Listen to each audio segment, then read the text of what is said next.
first thing that I do, and then I'll sit down in a second, but is I ask you the toughest question of all day, which is your first, maiden, and married name and the correct spelling of it. And I can set my audio level, so go ahead. Barbara And your maiden name? Evans. Evans. S. And your married name? Mercer. Mercer. And I know it's not polite, but when and where were you born? Akron, Ohio. And when? 1920. January 6, 1920. Oh, my dad was January 3rd, baby. So. Oh. But you're close to Christmas, so you always got your Christmas presents and nothing. My dad was, socks and underwear. I know. And this is your Christmas and your birthday gift. That's what they used to always tell you. Akron, Ohio. Mm-hmm. That's tires, don't they? Yes, yeah. tire capital. Okay. One time. So what did your mom and dad do? Well, who were your mom and dad? My dad was John J. Evans, and my mother was Helen A. Smith, and then Helen A. Evans. And my mother was a housewife, and my father worked at the Firestone Tire Company. Oh, so Akron tires. Yeah. Wow. Well, now, so growing up as a little girl, did you grow up in Akron, or did you move? I grew up in Akron. Until what era did you live in? High school? Yes, high school. Went to Kenmore High School. I went to my 60th high school reunion. Wow. In 98, I think it was. Was Akron a big city at that time, or? It was never more than, I think, 200,000. Oh, yeah. And I don't know how big it was then, you know. But they've lost a lot since they've lost all that. They no longer have tires here, I think. What was your dad like? He loved to garden. He loved to play cards. He had a group that came in once a week and they played cards. And mostly, you know, you're busy at that time. He didn't hunt or fish or anything like that. But we went through the Depression, I can remember that, where he didn't work for a couple years. And so we were buying a house, a small house, in order to make the payments. He would, for the bank, they had so many house foreclosures that he would do the papering and painting of the house and fix it up like that. And at 8 years old, I started with him going out, and I learned how to paper and to paint. And I've done all my own paper and painting, even not today, but until I retired. So he kind of did it as a trade out. Yes, as a trade. That would pay for our payments, for our house payments. So it's interesting because, you know, I've read about the Depression. Oh, yeah. And I mean, we've had some tough times, financial times in my life. When you were in it, mm-hmm. Were you aware? I was, because I was born in 1920, and the Depression happened about 1928, and when I was around 10, I was very aware of what was going on. And because I can remember that my dad, for a long time, was out of work, and he used to, every morning, he would put cardboard, fix his shoes, and go look for a job.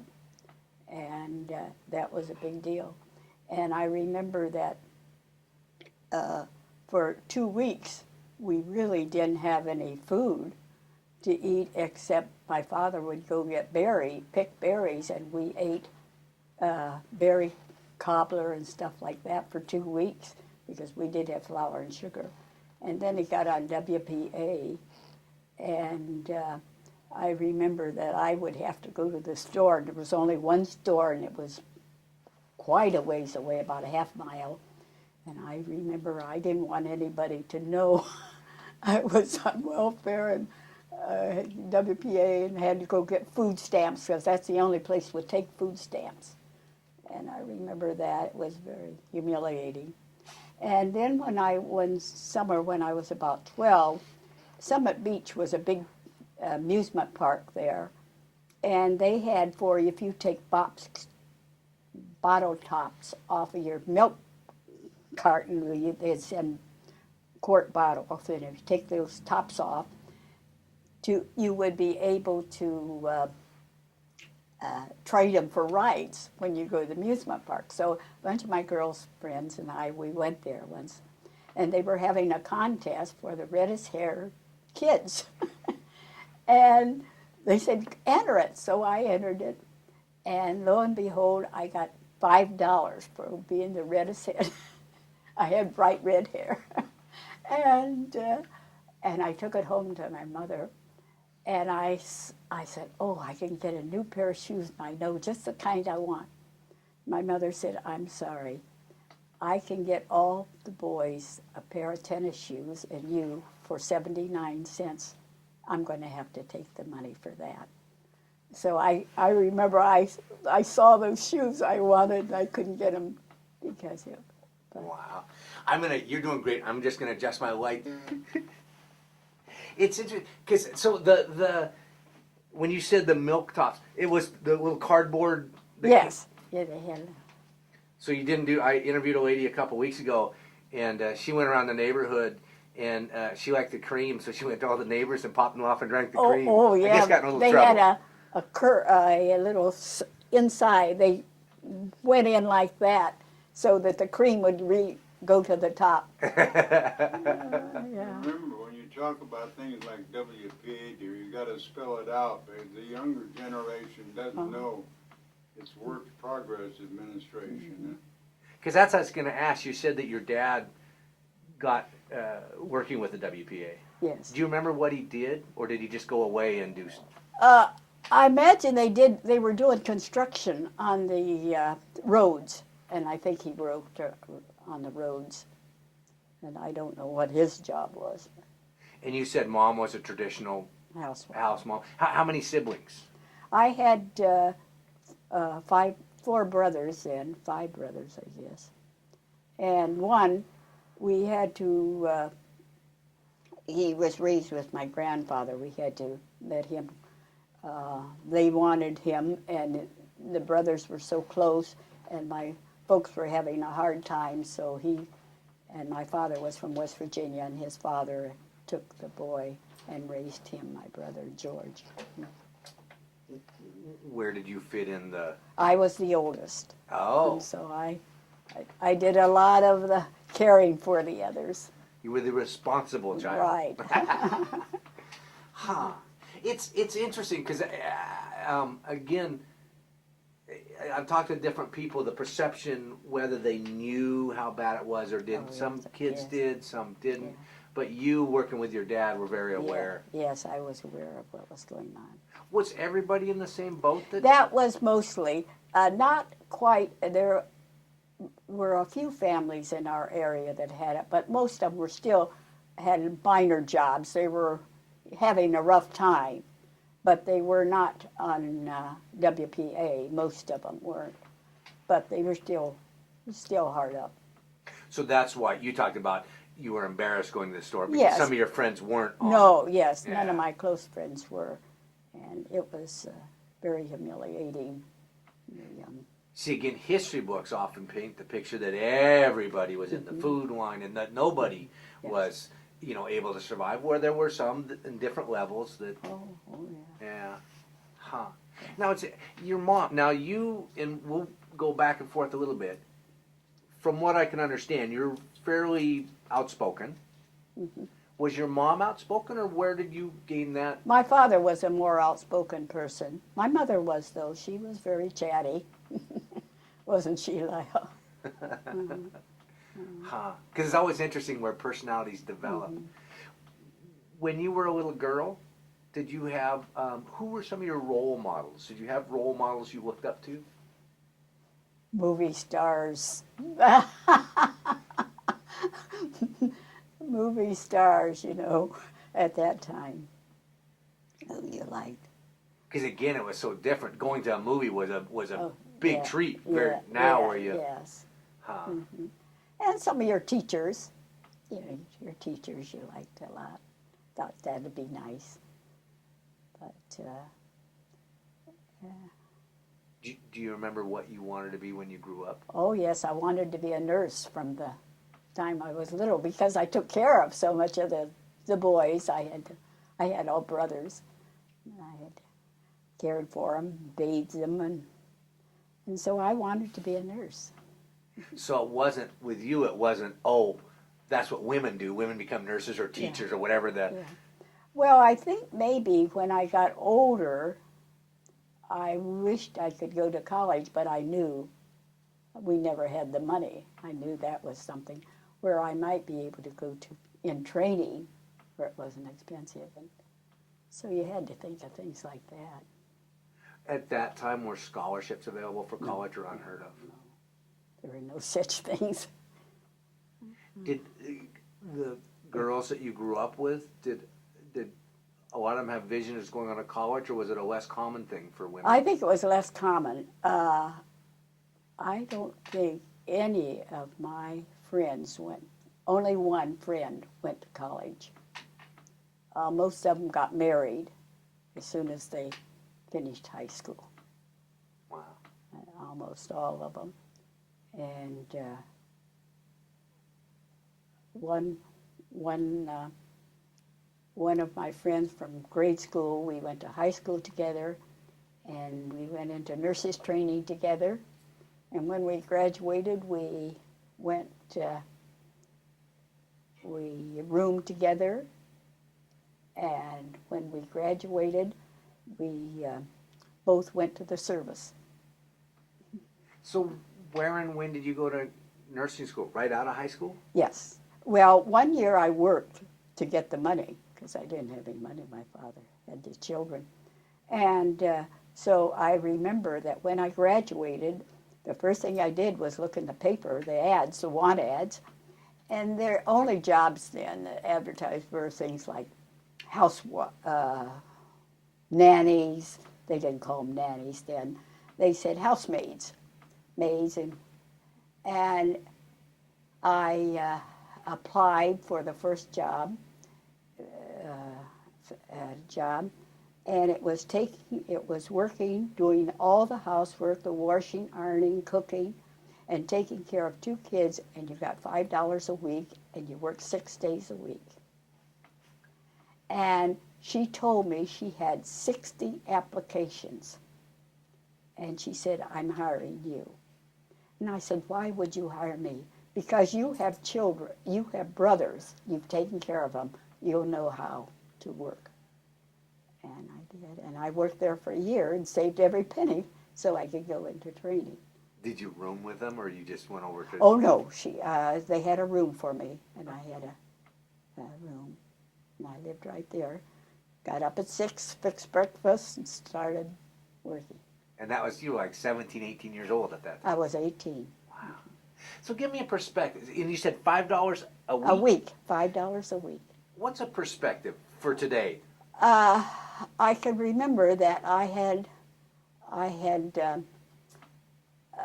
a big cavity in my tooth, and I got it fixed. They had to fix it. It was $2. That was an awful lot of money, I thought. I think the buses were $5. I would go home on my day off, and that was 5 cents for the bus ride. 5 cents, okay. 5 cents. And that'd be like a city bus or a Greyhound? Yeah, city bus. city bus, yeah. Yeah. I lived in the other part of town. So if you banked $5 a week, Yeah. did that... I didn't quite bank that. Well, I did because I bought, some of my clothes because I'd have to have. I remember I bought a winter coat and a spring coat, and I bought shoes. And when you went in training, you paid $100.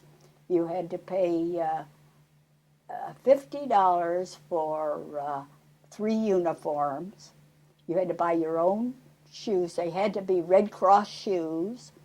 You had to buy white stockings, and then we had to take an intelligence test that was $20. I remember IQ test, and that was about it. And you had to have a physical exam, and I had to pay for that. Wow, you had to work 4 weeks to get enough money to take the IQ test. Yeah. Wow. So describe the uniform, because today nurses, they wear a little bit of anything. Yeah. And my wife and I have discussed this a lot. I believe in the uniforms to a certain extent, Yeah. so you can go, that's a nurse. Describe your uniform to me. Well, the first 3 months is probationary period, so you wore, we had to buy those, and those were like smocks you wore. And then after that, the uniform was a blue dress, very starched stiff, and it came to about not midway in your thigh. And then you had a white apron that went around your waist and went to the length of there and buttoned in the back. And then you had a bib, a white bib that fit over that. You had a white cuffs. And you know, I can't remember about those cuffs. I think that was part of the dress, the cuffs. And then you had a white hat. And that was and white shoes and white hose. And we felt so privileged. We were the first class to have white stockings, because before that the girls had to wear black. So we were very up to date. Wow. And so what was the school? Where did you? It was Akron City Hospital, and it was a 3-year training. And when we say 3 years, we mean we had 3 days holidays a year, and that was it. You got, I think you got 1 day off a week, and it wasn't a whole day. It was a whole day, 1 day a week. Did you live on campus? Oh yes, we had a Ida B. Firestone had donated a nursing home, and that's where we lived, in the Ida B. Firestone nursing home. And we had it was very nice. We had 2 to a room, and they had it furnished very nicely for us. And we were fed there. They had a cafeteria. Private hospital, or was it? No, it was a city hospital. City. And it was the biggest, by that time, the biggest hospital in town. It was a big city hospital. So who were the teachers? Just other nurses, or? Oh, they were all nurses, the teachers, except they would have doctors come in and give lectures to us on diseases. But we would have class. The first 3 months you're all in classroom, and then you have a training room. And then you start on with patients half a day a week, so, and then have classes the rest of the day. And we worked 8 hours a day, but we worked split shifts. You work from 7 to 12:30, so you can be there at the busy times. And then you went back and worked from 4 to 7 for dinner, and to fix them for bed. And I assume that you got to experience a little bit of everything. It wasn't so specialized. Oh, yes. We spent like 3 months on the medical floor, 3 months on surgical floor, 3 months on gynecology, 3 months in OB delivery, 3 months in surgery, 3 months. Then we were there. Then there was a children's hospital in town, and we were there for, I believe, 3 months or 6 months at Children's Hospital. We took our psychiatric nursing at Cleveland City Hospital. We were there for 3 months in mental nurse. We took 3 months in communicable disease, and that was at Cleveland City. And that's when the polio was raging then, and we had scarlet fever and diphtheria and measles, stuff like that. And so that was it. Now you said as a little girl or mid-girl you decided you liked nursing. Now you're in school. Did you still like it? Was it? Oh yes, I love nursing. And when I was once I was in training too, my aspiration then was to be an air stewardess. That was the big adventure, and that's what I wanted to do. So you had flying in your mind already. Yes, yes. That was a big glamorous job, you know. And I can remember that they said, well, you know, you're probably too short. They took only registered nurses then, and you're probably too short because there was one gal, one of the RNs had applied for a job with the airlines, and she said, you have to be perfect there. She had a scar on her arm, and she was a very pretty girl, she had a scar, and they told her, we can't hire anyone with any kind of blemishes. And you couldn't hire if you had glasses. I didn't have that, but I had this tooth that had been filled. And I can remember worrying about that. Oh God, would they take me because, and I was too short. I was 1.5 inches. And when you say air stewardess, That's what the attendants today. and today, but you had to be a nurse then to be. Oh yes, you had to be a nurse till the war came. And after the war, they needed flight nurses in the service, and nurse stewardess was practically gone by that time because there wasn't much domestic flying. But that was a glamorous job. Oh air stewardess. yes, that was so that was. Not a stewardess, an air stewardess. I mean, yes. the full. Oh yeah, that's. Because flying was glamorous then. Oh, absolutely. I can remember when we were in high school, if you ever got a date that had a car, one of the big things was going out to the airport and watch the planes land because it was such a new thing, you know. Huh. Again, how the world changes. Yes. Do you remember where you were when Pearl Harbor happened? Yes, I was in training. I've got a book upstairs, one of my school books. It said, World War II started today. Pearl Harbor was bombed, and I was in training then. I graduated, well, I was, let's see, yeah, I graduated in 42, but I had been sick with strep throat for quite a while, and you had to make up every day you missed for being sick. So I had missed time, so I had to stay around a little longer than 42. So I got out in, I think, September of 42 or something.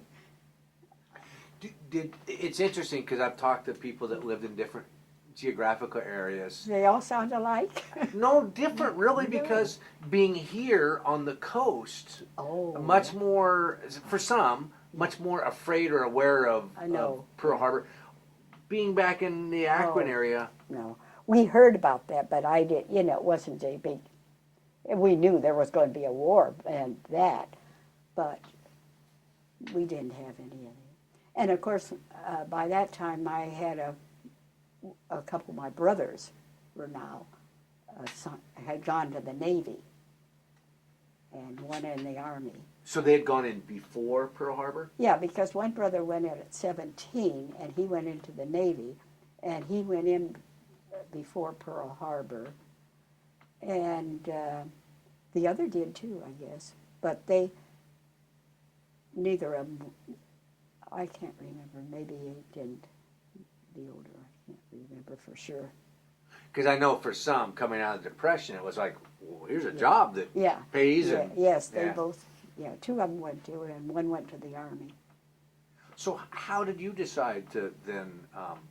Well, after I got out of training, by that time, I knew I wanted to be they weren't taking, RNs were no longer flying. In fact, they didn't have air stewardess anymore. The Army needed a flight nurses, air evacuation. And so my girlfriend and I that were rooming, we were working at the hospital then, and each of us had boyfriends, and we had a fight with our boyfriend one night, and we got together when we came home. He said, oh, I'm so mad at that guy. And I said, let's go down and join the Army.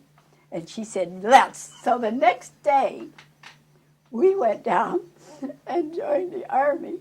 And they said you could join the Air Force or the Army. And I said, well, I want the Air Force, so I want to be a flight steward, a flight nurse. And the other gal said, I want to go as soon as possible. They said, well, you can take her right away, but the flight nurses there, was harder to get in the Air Force. It was not taking that many people. And he said, it'll take at least 6 weeks. And he said, then I went in to get my physical. I weighed 92 pounds, and you had to weigh 100, he said. So he said, you go home and you eat and eat and eat and come back. So I went home and I drank milkshakes and I ate, and I got up to 95, and I went back, and that was same sergeant was there to weigh me. And he said, I'm going to let you weigh yourself. He said, how much do you weigh? I said, 100 pounds. That's it. He said, you made it. Do you remember what the fight was about with your boyfriend? That's the first time I've heard that. I've got to. Oh, yes, I sure did. My girlfriend and I, a fellow from high school was home from the service, and he called and he said, I want to go out to the nightclub dancing. Go with me. And she said, oh, Bobby, go with me, because my boyfriend called and said he had a toothache that night, could come over. And she said, go with me, Bobby, because if Alex knows I went out, he'll be jealous. But if he knows 2 of us went, he'll know it's okay. So I said, okay. I went out with him. And we were having a drink and sitting there, and I got up to go to the bathroom. And when I got up, it was real crowded. I had to go by a couple. I looked down. There was my boyfriend with another girl, the one who told me he had a toothache. I never said anything. When I got home, he called me. I wanted to explain. I said, I never want to see you again. So that was... And I'm going in the service. I didn't tell him. I just said, never see you again. Do you remember his name? Sure. It's Eddie Chalfont. You could have been Barbara Chalfont. Yeah. Better choice. Better choice. So where did you do training then for the flight? Oh, well, I first was then sent to Grand Island, Nebraska. My orders came, and I wanted to tell you, my mother, as I said, had her high school. She was born in 1898, and when she said, she got the orders first because I was in an apartment in town. They sent it to my home address. And she said, Bobby, you're going out way out west. She said, I'm really scared. There might be Indians still out there. I remember that so vividly. And, but I have to tell you another thing was so funny on this train. I got these orders and I said, Nebraska? I had never known anyone. One time, with some girls, I went to Chicago, and that was as far as anyone I ever knew went. We never heard of anyone that went beyond Chicago. But, of course, being Hollywood struck on movie stars, I did hear of California. And so my orders came, and I had said, Nebraska. And I said, where's that? So I looked at it. Oh, gosh, I wanted to go to California. And so on the train, I met some gal that was going to the service, and she said, I'm going to be stationed in Long Beach, California. Oh, I said, I wish I could go there. Well, why don't you go with it? And I said, well, there's a major. I didn't know it was a major. There's an Army person on board. Let's ask him if it's all right. So I went up to him and I said, I've got my orders for Grand Island, Nebraska, but I want to go to California. And I just wonder, since it's the same Army, would it be all right if I just go to California and tell him I wanted California? And I'll never forget that. He just broke laughing. He just went hysterical. And both of us just stood there, watched him. What's wrong with him? And he said, you better not. And so I was there 1 week. I met Lyle. Oh, that's where you met Lyle. Uh-huh. Oh. At Nebraska. Mm-hmm. Grand Island, Nebraska. And I worked there for we started going together, and he left the day after Thanksgiving, and my orders came just about that time. I worked all that time from July 5th to November. My orders came that I was accepted in flight school and would report to duty January 3rd, 19. What had you done in Grand Island? Worked in the hospital. And was that, Base. Oh, it's a bomber base. so did you start doing flight training there? No. Not Where- yet? No. At Grand Island? Yeah, No, I just worked in the hospital. just working. See, I wasn't accepted, in the Air Force I was accepted, but not into flight training. It was very hard to get in flight training. You had Oh. you had to put in, and then they had to check you out and see if you were met these things. So they got you into the service, Mhm. and then You from there, applied from eventually there. you. So at the bomber, it was a bomber base, is that? Mhm.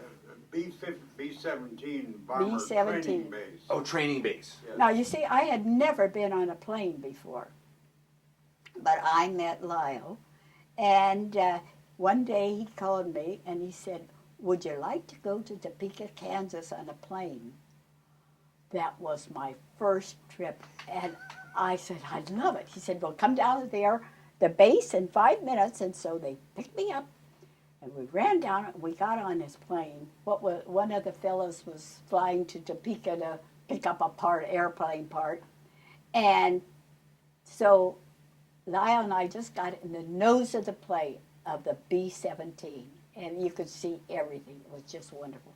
We flew up there and they picked up something. We flew back. And that was my first airplane trip. I was thrilled. So loved being a nurse, and now loved being up in the plane. Mhm. So your idea of being a flight nurse, Starting to come. wow, and finding a new boyfriend. I found a new boyfriend. And very serious boyfriend. Wow. Were you were you a pilot, bomber? No, I was an Air crew? Corps administrative officer, ground officer. Okay. I washed out of flying. Huh. So now, how long did you stay there then? At the flight training, Yeah. it was 3 months, I believe. And we started January 3rd, and you have practice in planes and all this. And I can remember after I has taken several flights, I got airsick every time I got on a plane. And I finally went to the head and said, "I think I'm going to have to drop out. I love it, but I got airsick." And she said, "Now, next time you go on a flight, you start working. Wrapping bandage, we had to pretend we're taking care of patients and do all the things. And never stop. Just keep busy." And I did. And she said, "Then come back to me." And I was okay. So then I got over that. So now, was that still at Nebraska you did the training, or you went Oh, somewhere? no, we went to Louisville, Kentucky. Louisville, Kentucky. I entered the training, and I can remember they met some people, all the students there. Several of the students met our plane and took us all out to lunch, and they told us, "It's hard, 50% flunk out, you're really going to have to work." And we would take hikes, we learned everything. We learned we learned marching, and we learned how to set up bivouacs and go on bivouacs and set up tents and take care of people. Then we had a bivouac for a week where we went out and we had to pitch our own tent and ditch it, and had to take care of patients in the field. We had to pretend we were finding these wounded people, and we put them on stretchers, and we bandaged them, and we took care of them. And on the hike out, they had little planes going over with sacks of flour, and they would throw it down like you were escaping bombs. We had to run and jump in a ditch and all sorts. And then we had, what did they call that, Sark, where you did that underneath where the guns shoot over you? Obstacles. Obstacle course. The obstacle course. What they have is they have like wires, Barbed wire. barbed wire, and you had to scoot on your stomach for I don't know how long through the dirt when they were shooting over you. And this was to prepare you for battle out on the, not that we would have ever seen such a thing, but they had us, oh, we were scared to death. We were going right into the, Did you wear the same uniform as the men at that time? We had fatigues. You had fatigues. So helmet and the whole 9 yards? Oh, or? yeah, we wore helmets and carried a gas mask and had, I've got some pictures of it, I suppose. Now, so moving to Kentucky, you left your boyfriend behind. Oh, yeah. He left November 1st, and he was shipped overseas. So we kept writing to each other every day. And So had it developed into a serious relationship? oh, yes. Just, well, we thought we thought it was serious. We kept writing. She only had a few hundred men chasing her. Oh, yeah. And and when we got our wings, there was a big ceremony, and Eleanor Roosevelt came and pinned wings on me. She came to visit our class, and as we graduated, she painted the wings. Now, I had that picture, but I can't find it. Because not everybody, I'm going to stop for just a second, I got to move your mic. Or You're fasten- perfect, you're perfect, you're perfect. Slow enough. What, not everybody had Eleanor come in. No, it was just, she just happened to visit the school at that time when I graduated. I suppose she wanted to see one class. I just happened to be the class that graduated. What was was it the name of the base? What? It was, I think it was just I can look it up. Louisville Air Base. I don't know.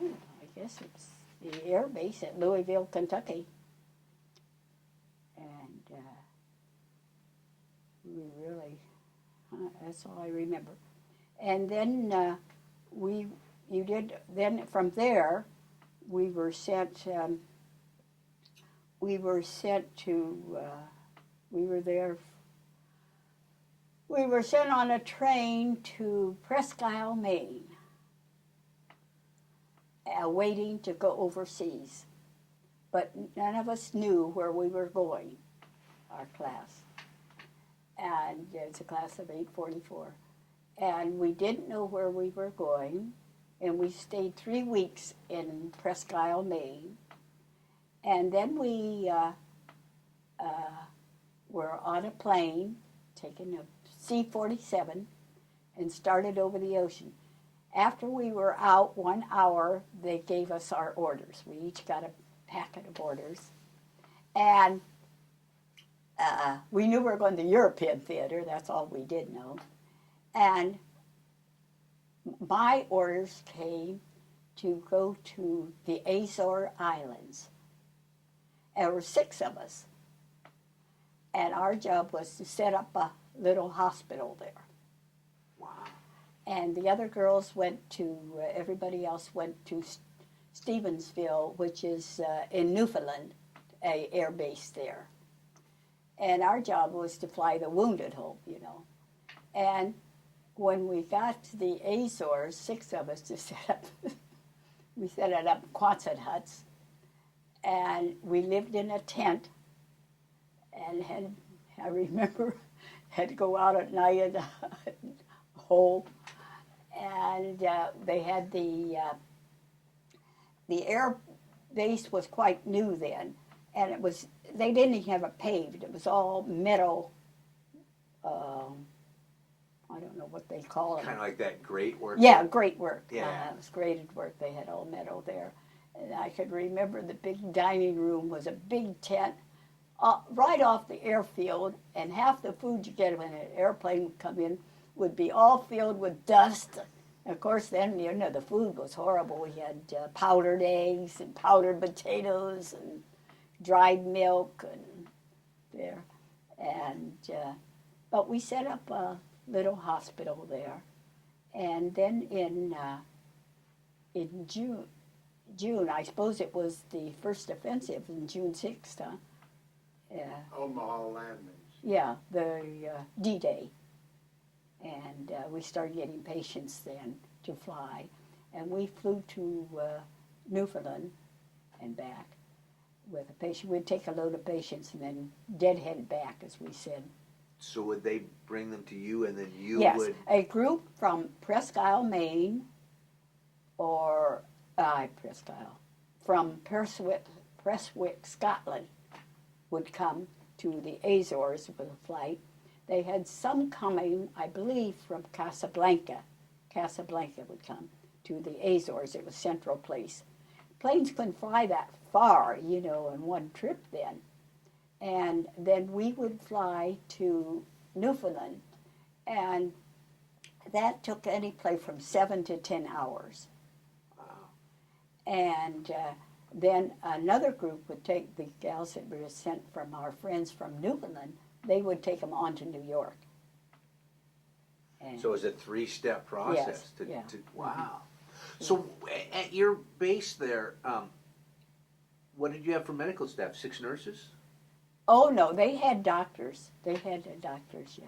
I remember I had the medical ward. I set up a medical ward and had communicable disease, and I also had patients with ulcers and things like that.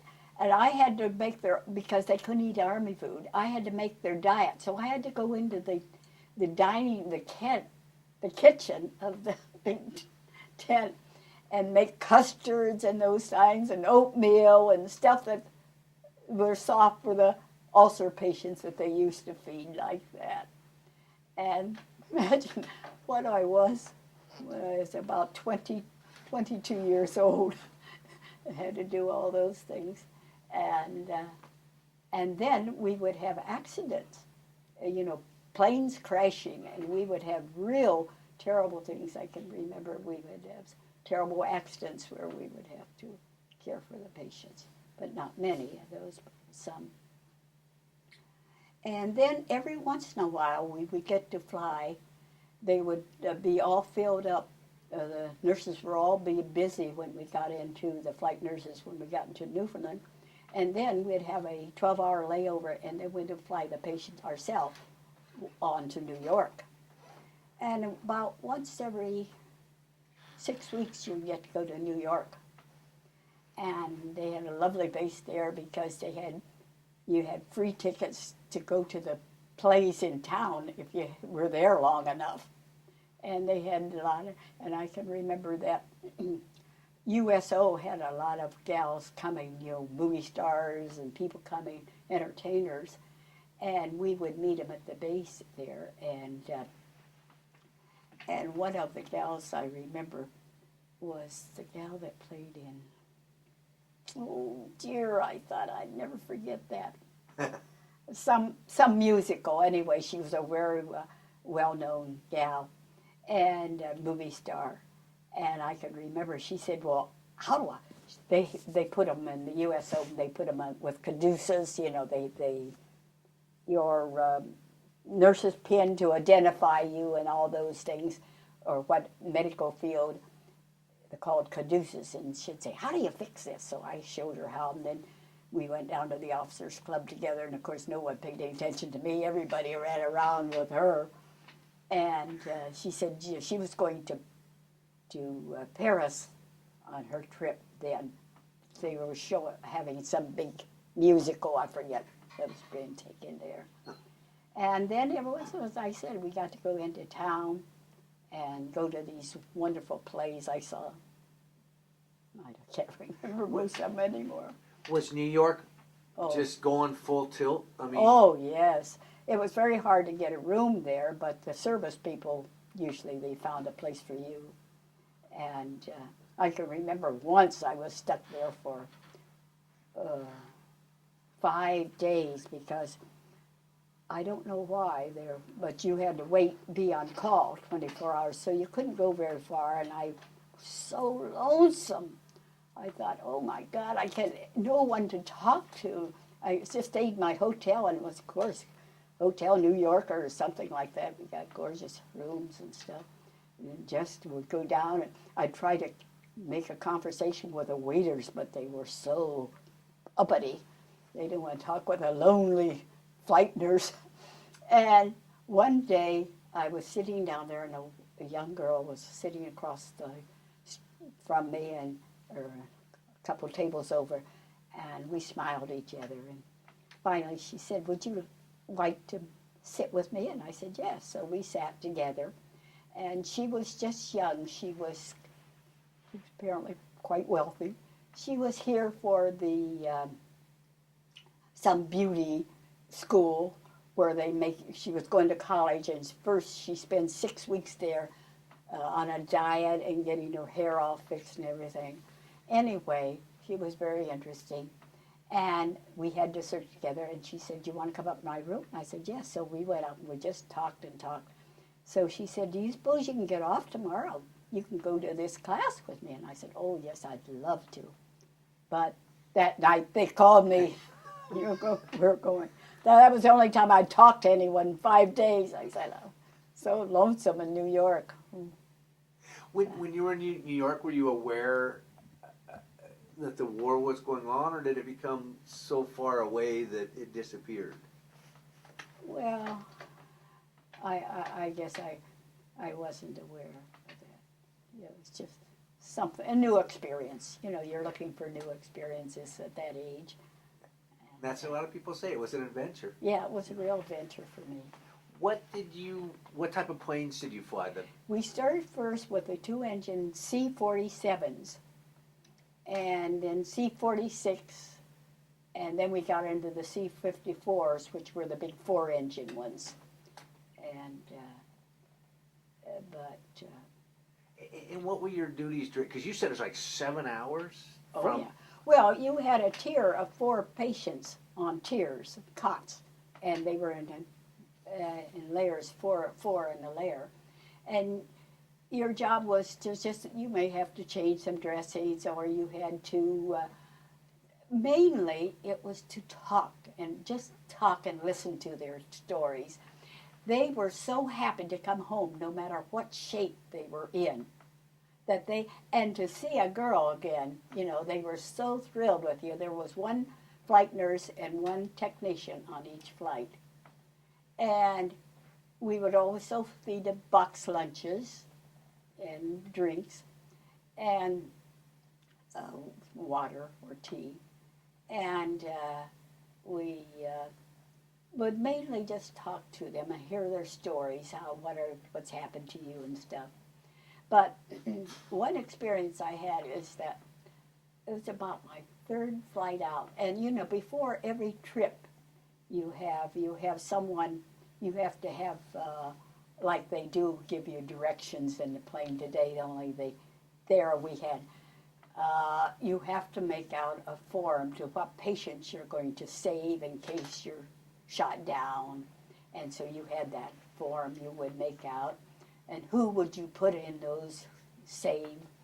And anybody with a heavy cast, like we had a lot of hip spike, a lot of wounded legs and stuff in the hips, they would go down with the ship.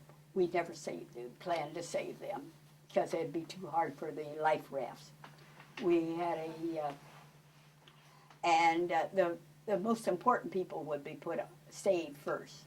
You would have the first raft with the pilot and maybe the navigator and the big shots in the first that. Then if there's any people on board like that are officers, the higher the better, that would go in rank. And if not, you would take them by their diseases, which ones that would likely be better. So I was making my list.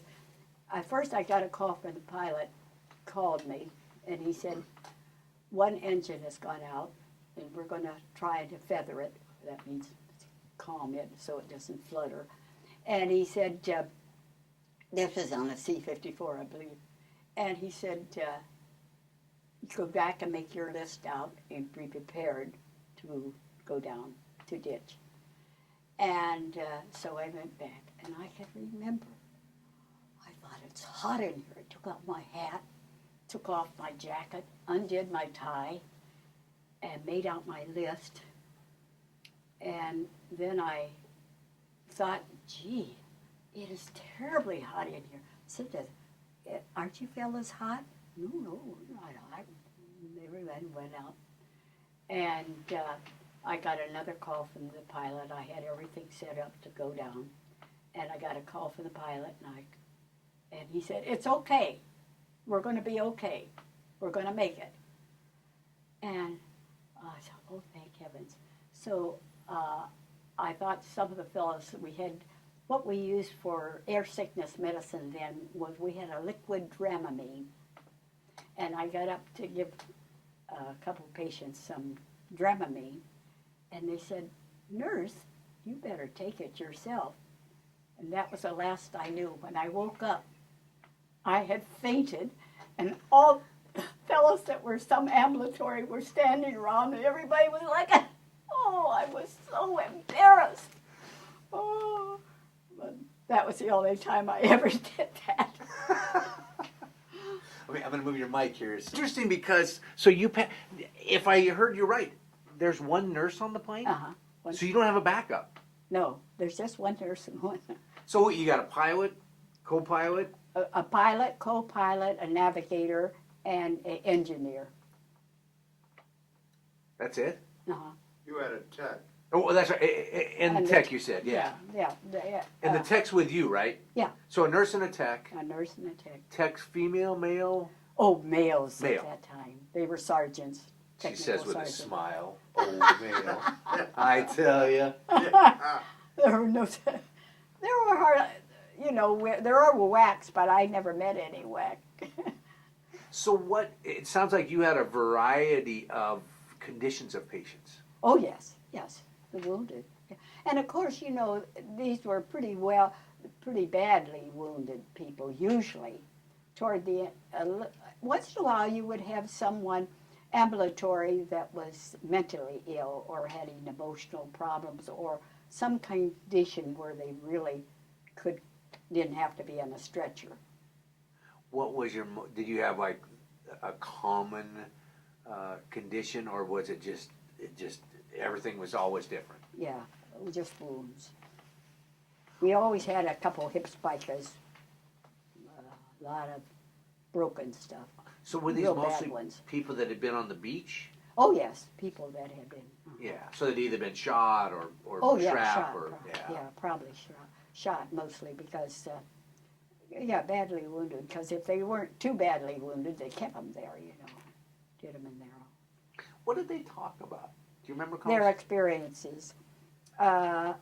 They were all in good spirits.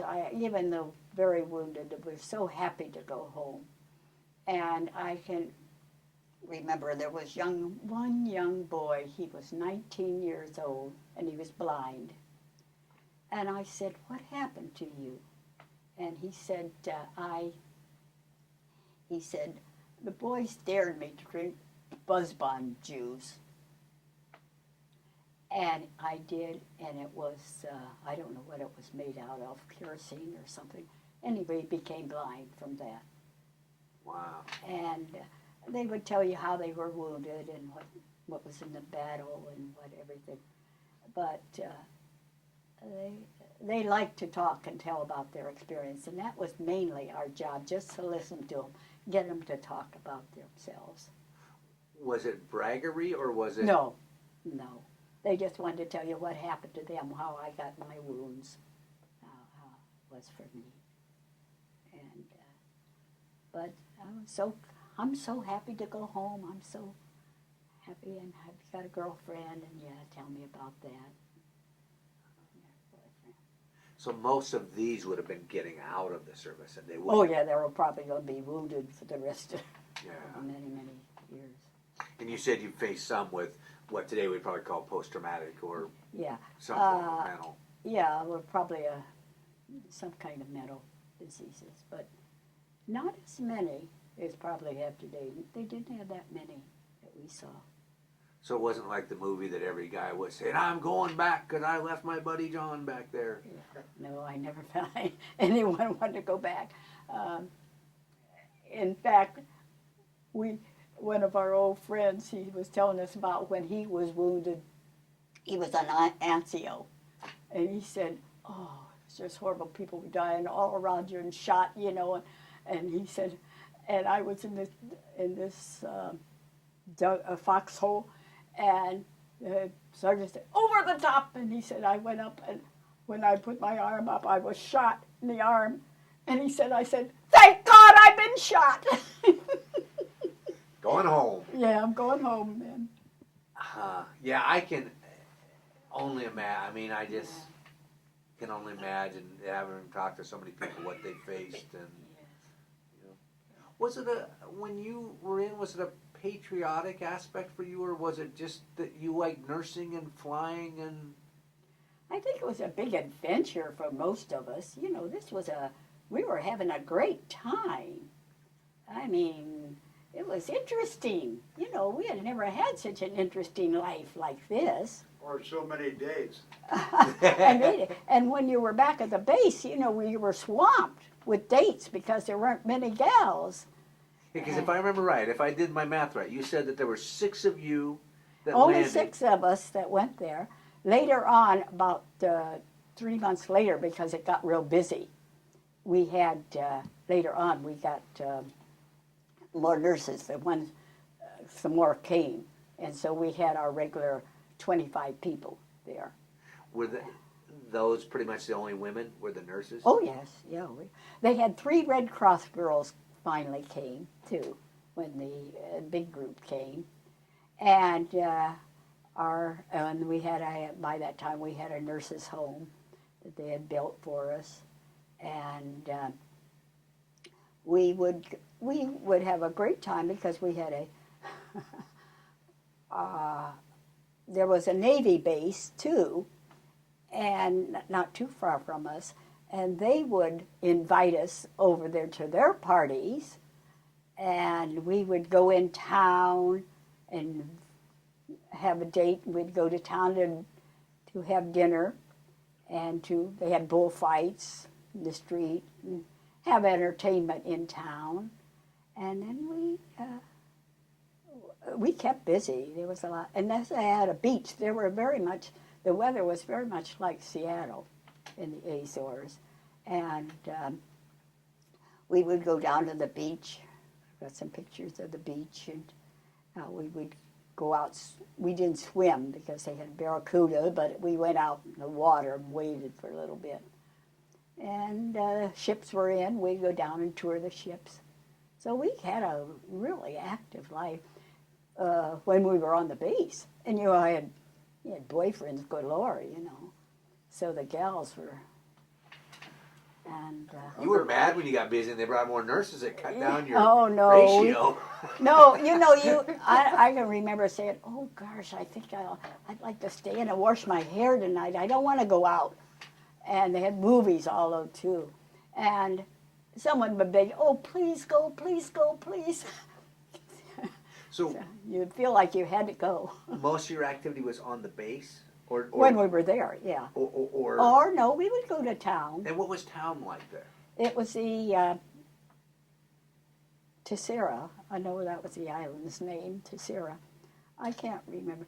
It was a small town, and it was very interesting. I've got some pictures because all the houses, you didn't see any women or girls. All the girls were kept in the house unless they had a chaperone.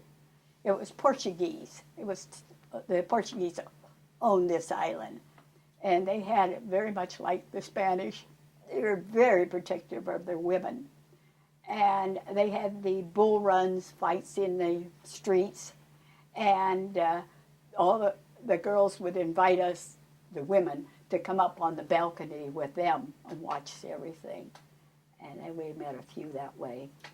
And the food was, we had some very interesting food there. They had some shops in town. I can remember that I bought, they had some lace tablecloths, and sent my mother a tablecloth from there. Some things like that. In fact, I think I still have a tablecloth I bought from there. So they were friendly then to the Oh, yes, the very service friendly. being there. Oh, yes, very friendly. And, of course, we brought them business. Which, again, is so surreal because Mhm. here's this world war going on, Yeah, you're not aware of it though. and you're dealing with the patients coming, Yeah. but yet, like you said, Yeah. it's an event. You were kind of on a tourist trip in some Yeah. part of it. Yeah. We probably learned a lot about different culture. And, Oh yes, and I said, I hate to say it, but I was one of the few people who had a wonderful time during the war. Don't forget Bermuda and Paris. Oh yes, and then after 9 months, I was sent to Bermuda, and I was there for 5 months, and I got there in February, so I was there until February to May. So beautiful weather, you know, and that was wonderful. And from there, we flew to Miami, and in Miami, we stayed at the Battle Creek Hotel, and they had a room just for the flight nurses, so we could leave our uniform there and put on civilian clothes and go to the beach. And of course, we met boys there at the nightclub, and had a wonderful time there. why did they move you to Bermuda? Did they Because, not need you? oh yes, because we had patients coming from the Azores to Bermuda to Miami. See, also. So you were doing the same thing, different location. Same thing, just Okay. going to taking patients, and mostly, and that was any place from to Bermuda from the Azores. It was 10 to 12 hours. That was a long flight, but from Miami to Bermuda was 5 hours. And And I heard Paris. You went to Paris? then after Bermuda, got my orders. We were sent to Paris, and that was in June. In June 45.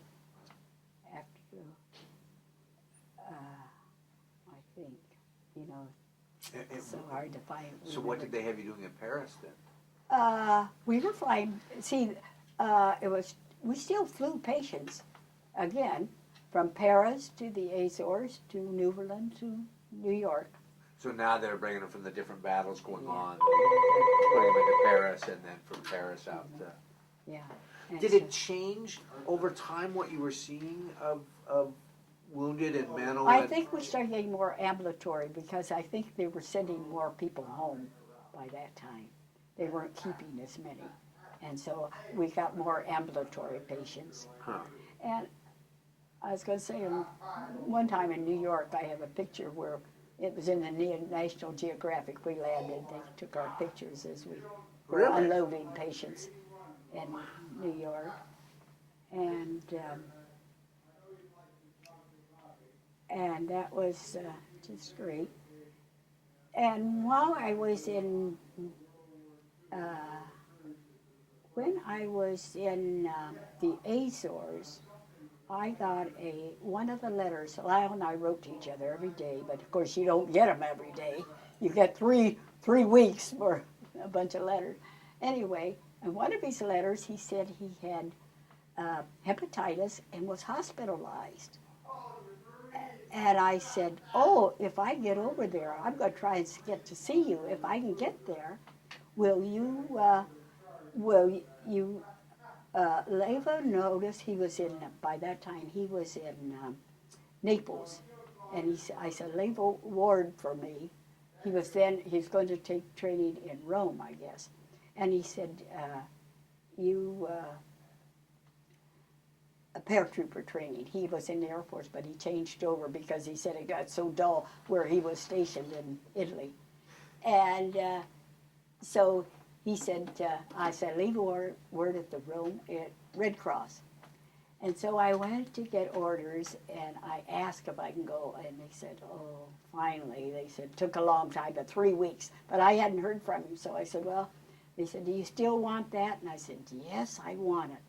So they said, well, you're going to have to find your own transportation because everything was planes were full for supplies and people. You couldn't take a vacation on a plane. And they said, you're going to have to find your own transportation. So I had a date with the guy down at base operations So I went to him and I said, do you think you can get me? I want to go to Rome, Italy. And he said, well, I can get you as far as Casablanca, but you got to promise to have a date with me next so-and-so when you come back. Okay, I'll go with you. Just get me out. So he got me, and I got to Casablanca, and I went to down there to see if I could get a plane to Rome. And he said, and the guy said, oh, he said, no, he said, we don't have any planes going to Rome. He said, everything's, and not for anybody, there isn't any room for you.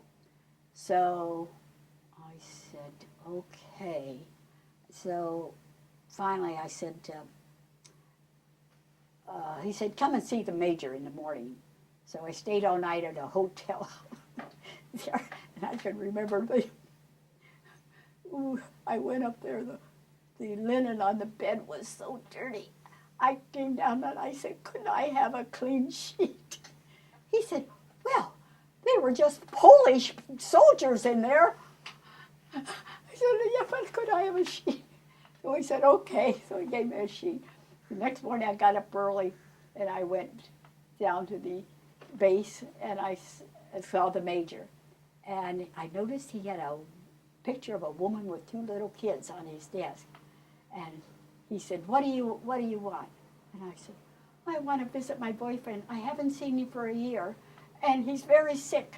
And I just am trying to see him before he dies. And he said, oh, you poor kid. I said, yes, it's terrible with no family. And he started, oh, I'll get you out of here some way. He said, just a minute, we're not supposed to do this, but listen. He said, there's a mail plane going out tonight to Rome. I'll get you on that. You might have to be on top of the mail, but that's all right. I said, I don't care. So they did. I slept on top of the mail. I got to Rome, and you were at airfield. You had to take a bus to get in town, and got in and went to the Red Cross Club, and no notice there, nothing. And I said to the fellow, oh my God. I started to cry. He said, what's wrong? And I told him my story, my boyfriend, and this. And he said, well, we usually put nurses up at the Red Cross Club, but you're not going to meet anyone there. I'm sending you to where they have rest and recreation at the Hotel Regina, big hotel in Rome. So I said, I don't care. So I went there. And at night I'm waiting for dinner. Very depressed, very sitting there, and a couple fellas people kept going by, soldiers. Is she American? Is she American? Because there ain't any Americans around. And finally, 2 guys came up, and I didn't pay attention. They started talking to me, and I didn't pay. Finally, they started saying, you've got to eat tonight. How about coming out into the dining room with us? And we're a couple pilots who were here from our rest and recreation. So we went in, and they were so friendly, and then they wanted to take me out and show me the town. Now, by that time, I told him my story, and he said, well, we know a lot of guys that are flying up to France, or around, I don't know, anyway. Oh, I know what. First thing, we went to they took me the next day, went to a Red Cross dance, and I saw a fella in a paratrooper outfit. He had those boots, I went up to him and I said to him, hey, my boyfriend, I can't get in touch with him. I said, do you think where I could? He said, oh, he said, your boyfriend, let's see, who is that? And I said, Lyle Mercer. He said, you're Lyle Mercer, just finished training. He has been sent to a rebel depot in Dijon, France. And he said, I know you because he carries your picture on his footlocker. He said, I recognized you immediately. So I said, well, if I get up there to see him, do you think I can see him? He said, sure. I better have some water. Yeah, let's go ahead. I'll stop down for a second. That's pretty funny. All right, so you've been told now that Lyle is in. And also, so while I'm there, I also see a gal that I've been in flight training with, because she's stationed right outside of Rome, and so anyway, she said, if you have to stay here any length of time, come and see me, come out and visit me. And I said, okay. So anyway, these fellows, we go back to the hotel, and this guy said, well, I know pilots up that go to Dijon and Marseille all the time. They'll be able to fly you there. And he said, I'm going to call up the airfield and see if we can get a flight there, and so for you. And he said, he called and he said, well, they start at 4 o'clock in the morning, so we get up at 4 o'clock. And he calls out and he said, everything's grounded. It's ceiling 0. And he said, they said it really bad out. So I said, well, I think I'll go visit my friend outside of Rome. I took the bus out there. And I left my suitcase in the hotel because I thought I'd be back. And I went out to her and visited her.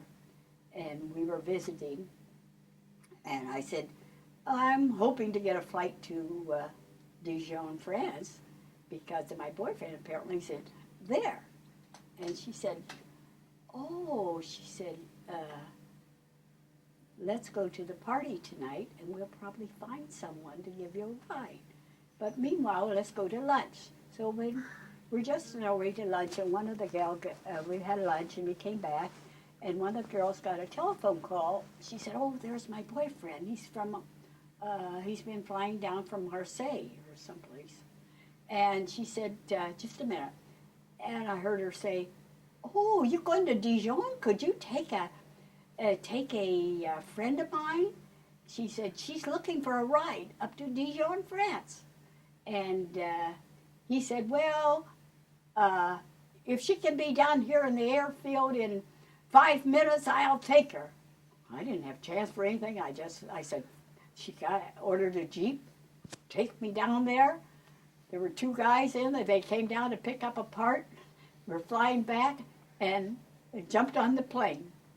And I was telling my son, he said, well, I tell you, we have to land in Marseille, but they can get you a flight into Dijon there. So we landed in Marseille, and I remember it was about 4 o'clock in the afternoon by then. And I went in, I said, base, and I said I wanted to see about getting a flight to Dijon.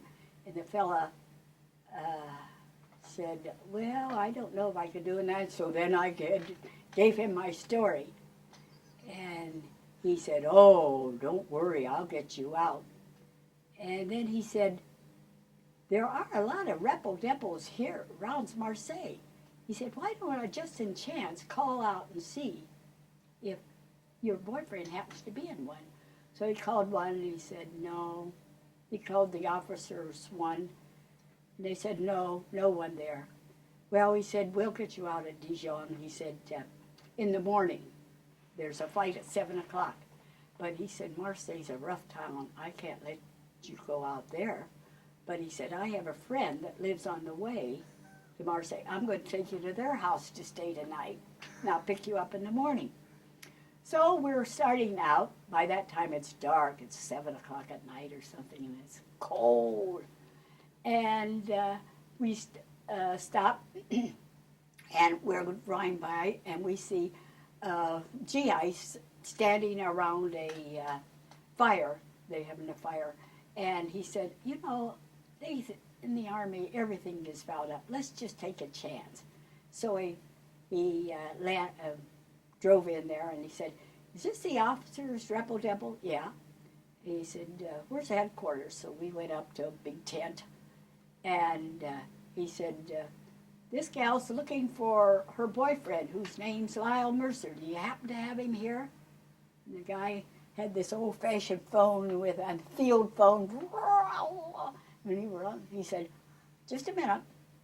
I'm looking for Lyle Mercer. Is he around? Just a minute." Just then, he hands the phone to me.